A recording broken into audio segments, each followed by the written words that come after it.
আসসালামু আলাইকুম। ভারতের আসাম রাজ্য এমনিতে বাংলাদেশের হয়ে যাবে, এমনই এক ধরনের গুঞ্জন উঠেছে কোথায়? ভারতের সেই আসাম রাজ্যেই। এবং এমন এক ব্যক্তি এই কথাটা বলেছেন, যেটা আসলে কখনোই মানে মেনে না নেওয়ার মতো না এবং মেনে নেওয়ার মতো না। আসলে এটা কিন্তু একটা রহস্যজনক একটা কথা। এখন একটি রিপোর্টে বলা হয়েছে যে ভারতের আসাম রাজ্যকে ঘিরে বাংলাদেশ ভারত সম্পর্কের প্রেক্ষাপটে নতুন করে বিতর্কিত মন্তব্য করেছেন রাজ্যটির অর্থাৎ আসামের মুখ্যমন্ত্রী হিমন্ত বিশ্ব শর্মা। তিনি দাবি করেছেন যে আসামে বাংলাদেশি অধিবাসীদের সংখ্যা যদি আরও 10% বাড়ে, তাহলে রাজ্যটি স্বয়ংক্রিয়ভাবে বাংলাদেশের অংশ হয়ে যাবে। এই ধরনের কথাবার্তার কারণে কি হবে, যে একটা দেশের সাথে আরেকটা দেশের সম্পর্ক এমনিতেই খারাপ হবে এবং আসামে আরো কি সৃষ্টি হবে, নানা ধরনের ক্রমশ রাজনৈতিক ইস্যু সৃষ্টি হবে, যার ফলে কি হবে যে আসামের জনগণের উপর চাপ বাড়বে। যদি একজন এত বড় নেতা অর্থাৎ সেই জায়গার অর্থাৎ আসামের মুখ্যমন্ত্রী, তার মতো নেতা যদি এই ধরনের দাবি করে, তাহলে কি লাগবে?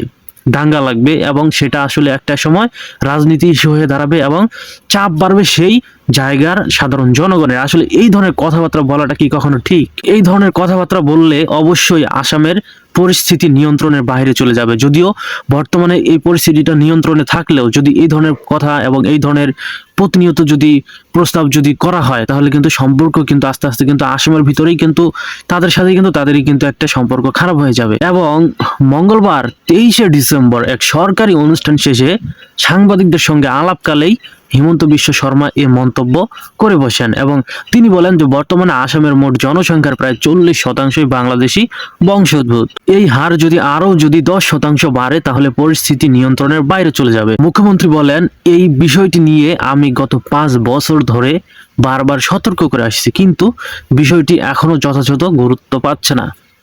এখন এই বিষয়টা নিয়ে কি গুরুত্ব পাবে? হ্যাঁ, এগুলো কি প্রোটেক্ট করবে সরকার? আর এটাকে প্রোটেক্ট করতে হলে কি লাগবে? অবশ্যই দাঙ্গা লাগবে। এগুলোকে অবশ্যই রাজনৈতিকভাবে না নিয়ে যেয়ে এগুলো আসলে সংশোধন করা উচিত আসামের জনগণের সাথেই। তা নাহলে তো এগুলো থেকে আরো দিন দিন আরো বিশৃঙ্খলা বাড়বে।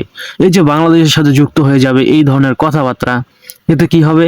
অনেক বাংলাদেশের অনেক ভারতীয় জনগণ মনে করবে যে এখানে বাংলাদেশের হাত রয়েছে বা এই ধরনের তারাও কোনো চক্রান্ত করতেছে, এবং এতে দুই দেশের সম্পর্ক এবং দুই দেশের জনগণের সম্পর্ক আরো আস্তে আস্তে তলানিতে চলে যাবে। এই ধরনের একজন প্রভাবশালী নেতা যদি কথা বলে, তাহলে তো অবশ্যই ভারতের সাথে বাংলাদেশের সম্পর্ক আস্তে আস্তে আরো খারাপ হয়ে যাবে।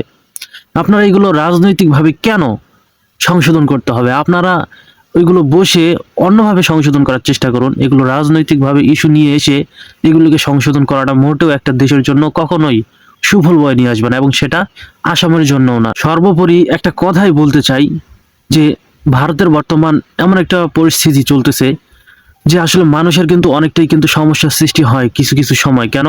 যে অনেককে বাংলাদেশি ট্যাগ দেওয়া হয় এবং এই বাংলাদেশি ট্যাগ দেওয়ার কারণে অনেকেই নানাভাবে অত্যাচারের শিকার হন।